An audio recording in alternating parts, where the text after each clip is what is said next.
అక్కినేని ఫ్యామిలీకి real life లోనే కాకుండా రియల్ లైఫ్ లో కూడా ఊహించని ట్విస్టులు ఎదురవుతున్నాయి. నాగార్జునకు పెద్ద కొడుకు నాగ చైతన్య, పెద్ద కొడుకు ఎంగేజ్మెంట్ అవ్వకముందే అఖిల్ ఎంగేజ్మెంట్ జరిగిపోయింది. అటు పెళ్లి కూడా ఇటలీలో ఇరు కుటుంబాలు ప్లాన్ చేశారు. అయితే వీరిద్దరి మనస్పర్ధల కారణంగా పెళ్లి క్యాన్సిల్ అయిందో పోస్ట్ పోన్ అయిందో తెలియదు. కానీ ఇప్పుడు అఖిల్ పెళ్లి ఆగడంతో ఈ ఇబ్బంది ఇప్పుడు చైతు శ్యామ్ల పెళ్లి ట్రబుల్స్ లో పడింది. అదేంటంటారా? సమంత చైతుల పెళ్లి ద్వితీయార్థంలో అంటే 6 నెలల తర్వాత అని డిసైడ్ చేశారట.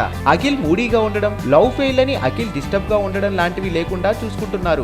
ఇక అఖిల్ మ్యాటర్ అందరూ మర్చిపోయిన తర్వాత చేద్దామని చైతుతో ఇదే విషయం చర్చించాడట. ఇక Samantha Chaitanya love life enjoy చేస్తూ ఇక పెళ్లి విషయంలో కొంచెం స్ట్రెస్ గురి కావడం కొంచెం ఇబ్బందే కదా. లైక్ కుదిరితే కామెంట్ పెట్టండి. ఇలాంటి ఇంట్రెస్టింగ్ బ్రేకింగ్ బిగ్ న్యూస్ మాకు తెలిసిన వెంటనే మీకు తెలియజేస్తాం.